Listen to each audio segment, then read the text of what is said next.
I might die tonight, but if I do, I'ma be okay. And if I die tonight, at least I stood by the stuff I said. I got 2 graves dug, one for me and one for the motherfucker standing in my way. And if I die tonight, at least I can say I never ran away. Yeah, 6 foot deep in the cut, shoveling the tarp, rolled up in the truck. Couple low bikers and they know what's up. Spin my iTunes check on getting people roughed up, and the child molester might end up in the mud. Bones in the shit of a couple wild boys, teeth buried in the light of a little white church. I be somewhere, dog, GPS don't work. When the cops all do things a little bit dirty, but they stay on my team, I got that baby face money. Y'all can buy all their jewelry, I'll invest in my community. Put a bunker in the ground, fill it up with plenty shiny. I got brass for days, pit bulls with teeth, so raise a shark. You think my female slept with a great white shark? And I ain't tryna brag, but my A-team too big. Some crazy motherfuckers on that 1900 shit. It's time for a change, yeah, I came with some buddies who don't mind getting muddy and bloody and standing for something to put some sense into this corrupt country. Go ahead, big dog, come over here and say something. I might die tonight, but if I do, I'ma be okay. And if I die tonight, at least I stood by the stuff I said. I got 2 graves dug, one for me and one for the motherfucker standing in my way. And if I die tonight, at least I can say I never ran away. You could get it, I'ma fight to the death of me. I ain't never been known to run from an enemy. Heavily armed to the teeth, got an army with me, and I'm ready to die if you threaten me. AKs, ARs, you ain't who you say you are. Bullets start flying, putting ghosts in the graveyard. Full moon lighting up the battlefield. Battle to my last breath and my blood splatter here. Just breathe a minute, just think a minute. You don't wanna go to war. Or we can get it, yeah, we can bring it right to your front door. I don't think you wanna go that route. I ain't known to fuck around.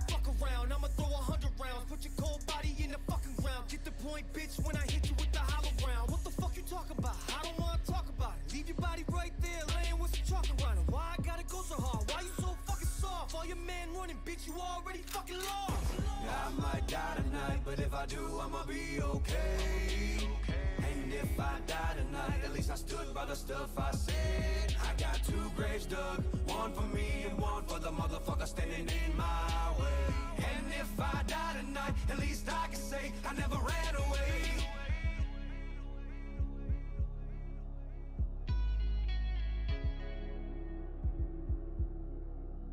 I never ran away.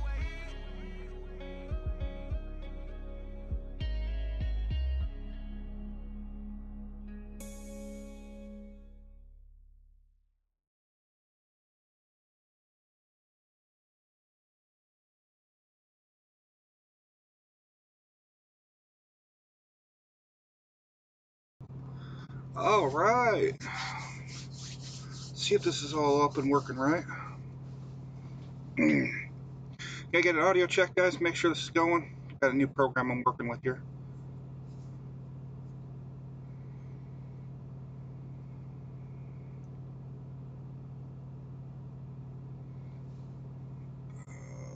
Where's my screen?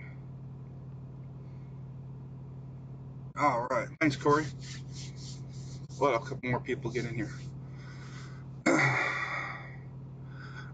that's gonna kind of rant about in trucking. Shit happens. As I said, this is not going to be a PG video for anyone. You got to learn how to adapt and step up to the game, especially in trucking. So, I hope everyone's doing good.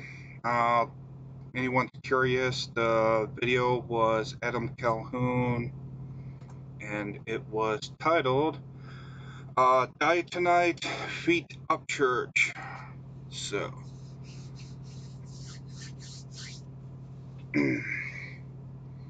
hopefully everyone's having a good week.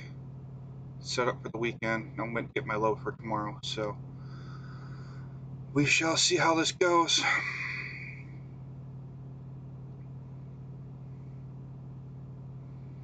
I would been with Prime now for 5.5 years.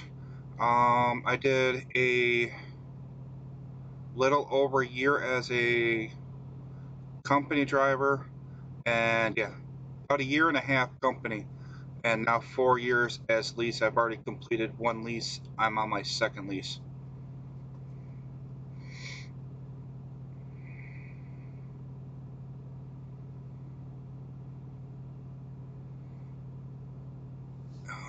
Actually, let me do something real quick. Bear with me, guys, for a second.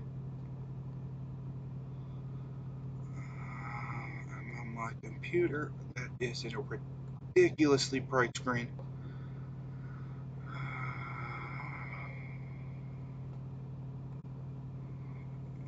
My channel.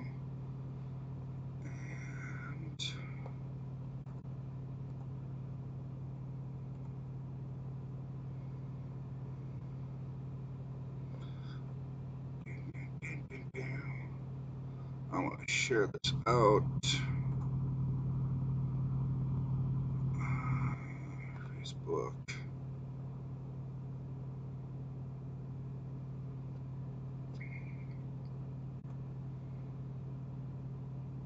There we go. Alright. Now we're all shared out. We should be ready to rock and roll.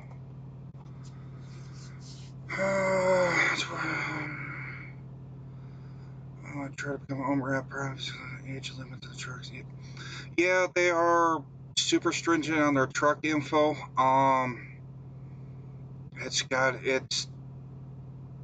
kind of got to be grandfathered in to have an older truck. So yeah. Yeah. Prime has its up and downs. Not all companies are great. Whoever tells you that the best company, the highest paying company is full of shit. Honest opinion. Every company's gonna have its up and downs. It's a matter of what you're willing to deal with to get what you want out of trucking. So, alright, I don't know how many more people are gonna be jumping in, but they can join in on the fun later.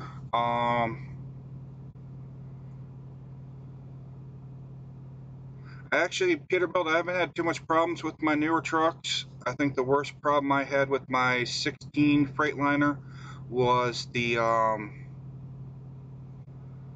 went through 2 starters, set of batteries, and the only kind of weirdest thing is one of the hose clamps was leaking. Other than that, I had no major issues with my 16 Freightliner Evolution, and I turned that in with 535,000 miles on it. That one was a 10-speed. The one I'm in now is an automatic, and I love it. One of those things I was kind of dreading switching to automatic, but once I've been in it now for 8 months, I won't go back to manual.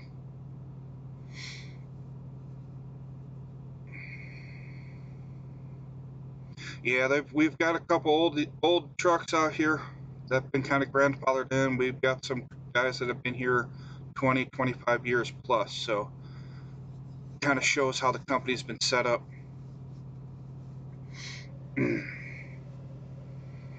So,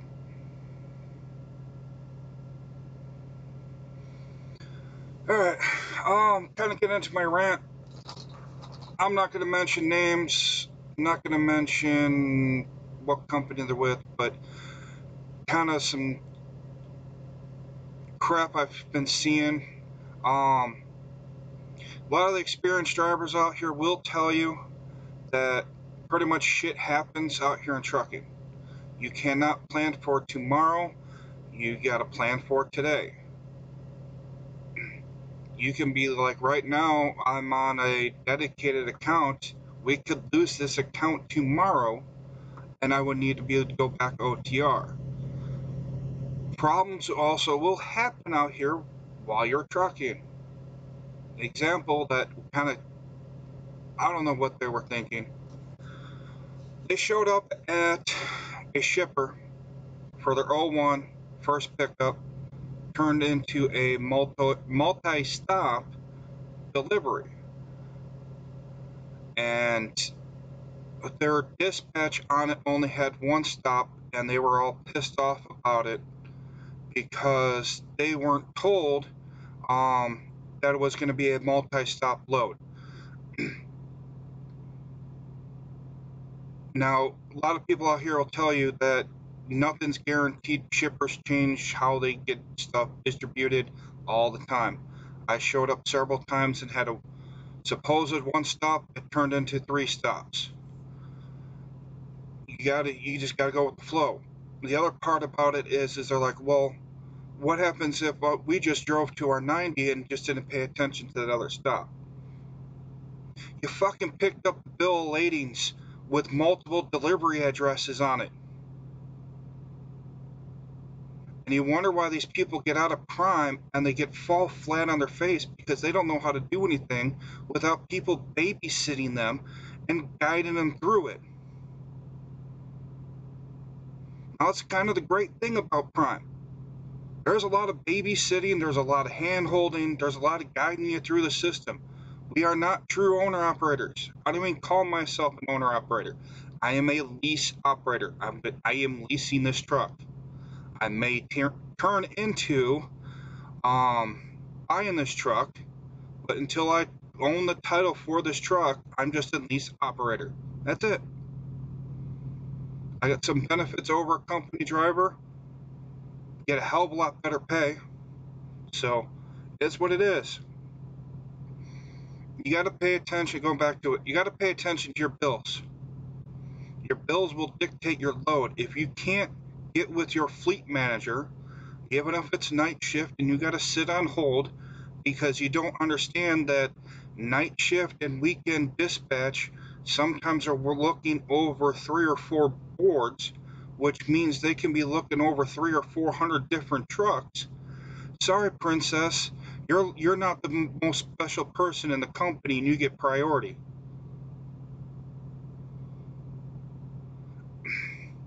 It's or bitching about landing gear on trailers. Oh, stop dropping the landing gear, it's so high, and I high hook. Get out and fucking look. Everyone knows when you're back underneath the trailer how far you should be able to feel that skid plate make contact with the platform. If you don't feel that, you hop your fat ass out of the truck and you look.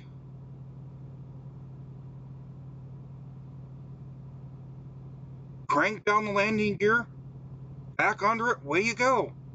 This shit isn't hard. But you want to be babied and you think that, oh, that's yard jockeys or prime drivers or other drivers are fucking me over. I'd rather take a trailer that is dropped too high any day over these people are dropping too low. Try cranking up a trailer with the tandems all the way back and you got 46,000 pounds in that trailer.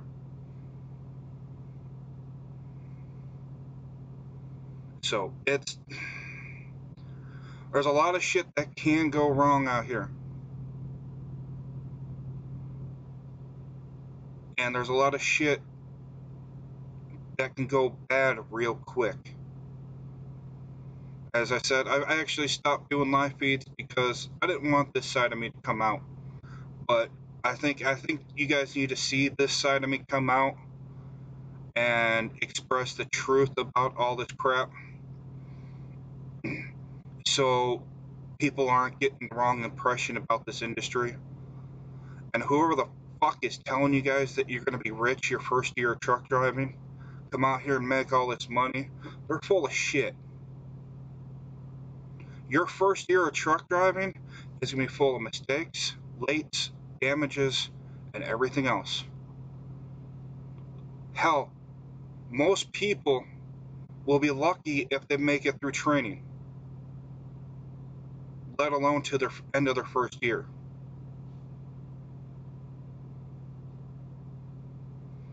There's a lot of shit that can go wrong. And it might even be your fault.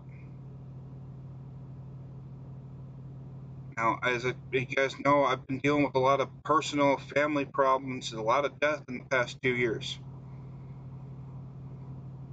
And seeing the truck drivers getting pulled out of their trucks daily is not a fun sight. People got to understand that this job is serious. You do your little bit of work, even if shit goes wrong. Say like dropping the trailer too high, you get an extra stop added on. Fuck, you show up and it's a driver unload. Okay, you put on your big boy pants, you go in there, grab a pallet jack, and you unload that shit. Part of the job. No company is 100% no-touch rate. The shit happens.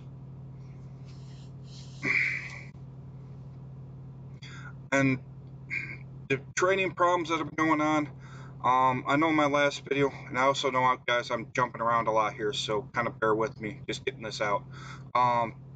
Training problems going on. I still believe Prime has one of the better training companies out there. Does it have its issues yet? Hell yeah. Can it be better? Yep. And that's kind of where I'm going to be going next. Is one of my next recorded videos is going to be some tips that I believe that Prime can do to make the training program better. And I'm looking for people's stories I'm going to go through. That's also why I'm testing out this program. I'm going to do reviews of people's videos up on why they left Prime. So, I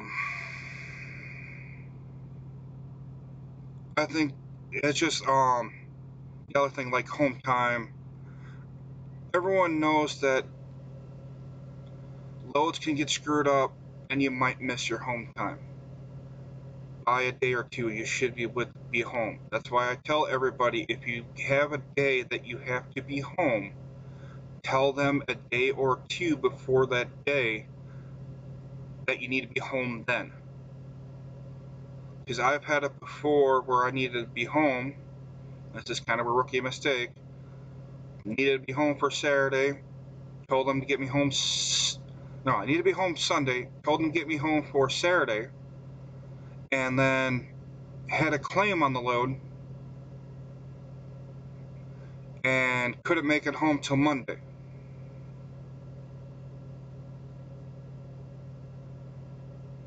So it's one of them things, shit happens out here. And if you go down, if you watch like Sinister's last video, open up trailer doors on a pre-sealed trailer and almost got taken out by the freight.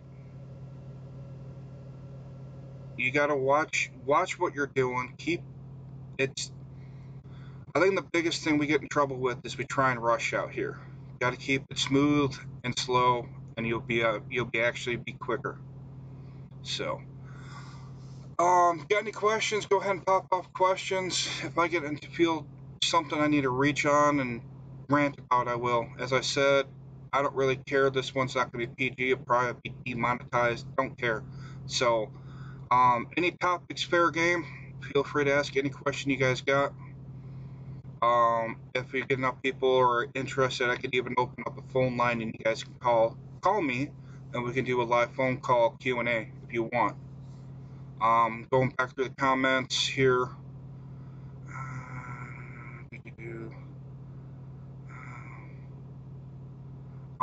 Ruthless Rider, if you're still in here, I am no longer a trainer.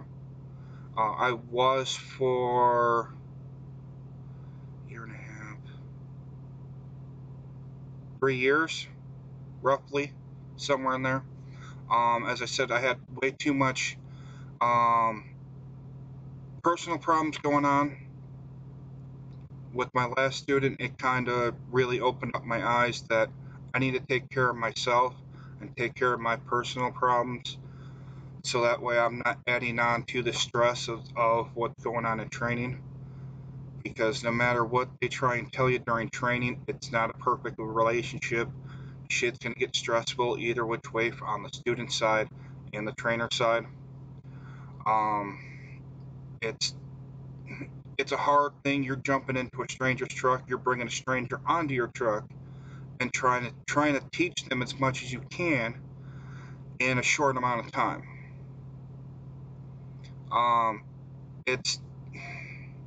believe Prime has one of the better programs for it on the time frame.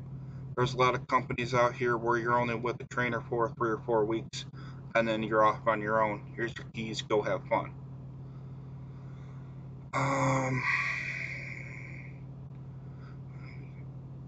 If I lease to a company, it would be Landstar. I haven't heard too much bad about Landstar. It's one of those things I believe you need, I think to make off better with Landstar, you need your own trailer. I think you get that way you can get a better percentage. But I have looked at jumping other places. Just nothing's really piqued my interest yet, and or can match the money that I'm making right now. Corey, you get home with this dedicated more. I'm closer to home, but if I need to get home, I'm literally right now, as I sit, I'm only 6 hours away from the house. Once I get money built back up because of everything that happened to me in November, I can actually kind of detour from one of my routes to the store and spend the night at the house and then go make my delivery. So I'll be able to get home a lot more than, say, like a company driver every 3 or 4 weeks, or like I was about a month and a half, and then I was going to take a week off.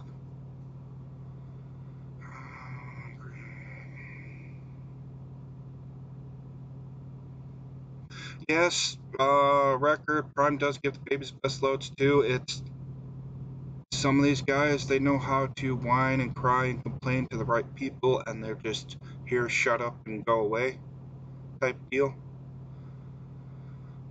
If you're smart with your net fuel costs and mileage, you I was like, you penalize it, make the same amount. Net fuel costs is actually, I've had them get on to me a little bit about my what call it, my MPG, but my net fuel cost was below 10 cents a mile, so they couldn't really say too much. It's pretty much, you got to learn where to stand your ground and understand the math of if you're going to lose 2 cents or 3 cents more per mile on what that will equal out to in the end of the week. So for me, they can't touch me right now. This account is paying way too well. OTR, it's kind of, as I said, you just got to know your numbers. If they call complaining or bitching at you for it, just sit down and go, hey, this is my numbers going through it. And if I drive hours, we're like driving 65 miles per hour compared to 60, and you look at the difference between how much time you're going to be wasting off of your 70 compared to your $100, it's kind of washes each other out. So PSD started class with 194, now it's about 30 since July. Pick country, my PSD class when I came in was just over 200 students. By the time we made it to Friday, we were down to 80. And then I ran into one lady that I know of that made it through my program at the same time. So I don't even know if she's still here. So it's that first week you will notice a huge drop off of people getting sent back home, and unfortunately a lot of it's stupid reasons, especially the people that come in and fail their drug test.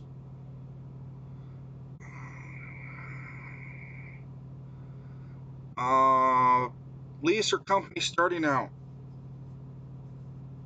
that's going to be up to you, man. You got to look at your numbers, what you're wanting to do, what you're willing to deal with.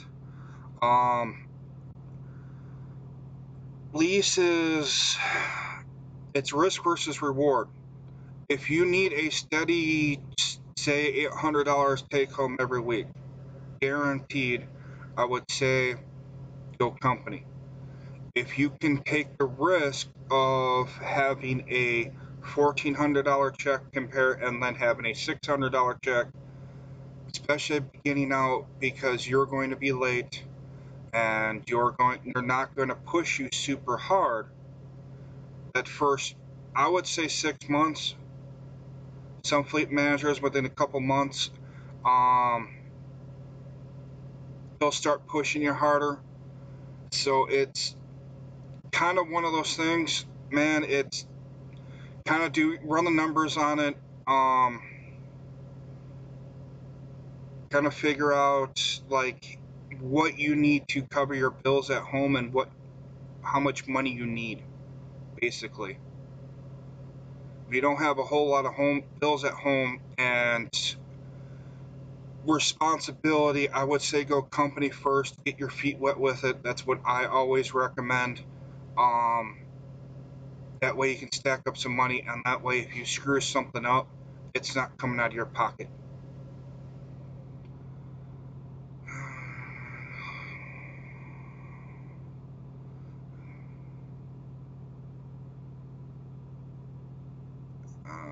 At least for Prime, you'll be in the hole if you ever want home time.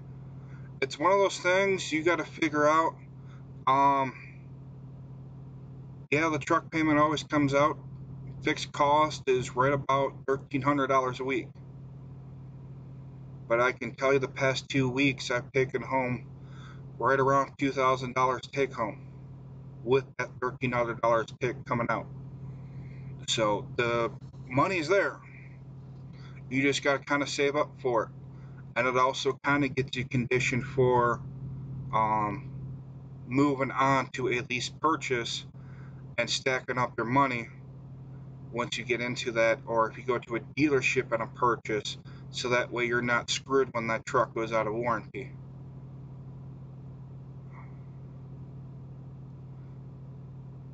Yeah, as you're upgrading after Christmas, yeah, man, it's kind of especially this time of year. I would recommend company because you're gonna be facing some issues, especially your first winter out here solo. It's gonna be it. Not saying that it can't be done, but if you don't want a lot of stress on you to begin with, I would highly recommend going company first, even if it's for 4 weeks, 2 weeks, to make sure this is what you want to do. Because also stepping off of that trainer's truck and going solo is going to be a whole lot of different situations and a whole lot of stress on your end to get into. Thanks for the message. Knowledge. Keep it on. Have a Merry Christmas and happy. You too, man. Stay safe. And I said, you got any questions? My email is always open at primedriverjacob@gmail.com. You can reach out to me there. Trying to think if there's anything else we want to cover, but yeah, it's with trucking and kind of the country that a lot of what we're getting is shit's gonna happen out here. You're gonna miss home time. The roughest part on me for my 5.5 years out here has been death of family members. Now, I don't know how it's all worked out. I've been either home or on home time, where family members have passed, so I haven't actually been stuck out here on the road. Kind of one of the scarier things was after my second daughter was born, my wife had to go back into the hospital because of post-eclampsia. So I was stuck out on the road because I had to go out and make money. And thankfully my mother-in-law was there to watch after our daughters while my wife was still stuck in the hospital for a couple more days. So shit happens, man. It's rough. So with that being said, it's been about 30 minutes. I'm not going to sit here and do hour-long live streams. Hope you guys enjoy it. Everyone catching this on the replay, make sure you hit that bell so that way, or subscribe and ring that bell that we get notified. I'm thinking of probably about doing live streams once a week. So, other than that, everyone stay safe, have a good holiday, and make sure to look out for each other and help each other out. All right, talk to you guys later.